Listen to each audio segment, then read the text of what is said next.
আসসালামু আলাইকুম। রেশমা রান্নাবান্না ভিলেজ ফুড আবার নতুন রেসিপি নিয়ে আপনাদের সামনে চলে এলাম। আজকে আমি বানাবো কুচো চিংড়ির ফুরুলি। বেসন নিয়ে নিয়েছি। এটা বেসনের মধ্যে আমি নুন, বেকিং সোডা দিলাম 1 চিমটির মতো, জিরে গুঁড়ো, হলুদ গুঁড়ো, আদা বাটা, কালো জিরে আর একটু বিট নুন দেবো।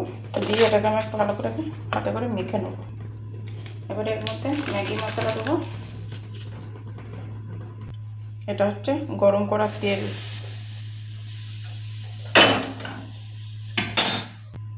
হাতে একটু নাড়াচাড়া করে নিয়েছি। এবারে এর মধ্যে দেখুন কাঁচা লঙ্কা, ধনেপাতা কুচি। এটা হচ্ছে চিংড়ি বাটা দিলাম কিছুটা। এটা হচ্ছে কুচো চিংড়ি কিছুটা দেবো। এটা একটা ব্যাটার বানিয়ে নেবো পানি দিয়ে।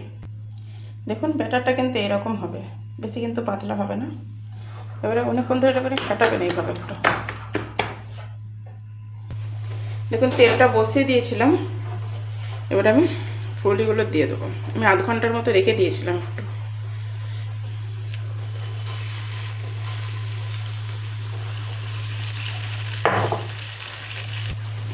এক পিঠটা উল্টে দেবো।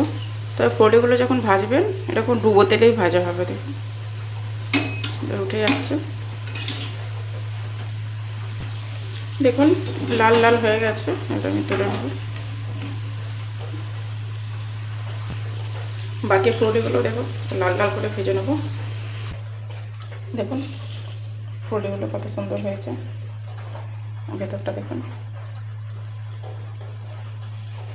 এবারে উপরে একটু বিট নুন ছড়িয়ে দেব। অবশ্যই বাড়িতে ট্রাই করবেন, কমেন্টে জানাবেন। যদি ভিডিওটি ভালো লেগে থাকে লাইক কমেন্ট বন্ধুদের মধ্যে শেয়ার করবেন। যদি আমার চ্যানেলে নতুন হয়ে থাকেন চ্যানেলটাকে সাবস্ক্রাইব করবেন, ফেসবুকে ফলো করবেন। নতুন নতুন নোটিফিকেশান আপনাদের কাছে পৌঁছে যাবে। আল্লাহ হাফেজ।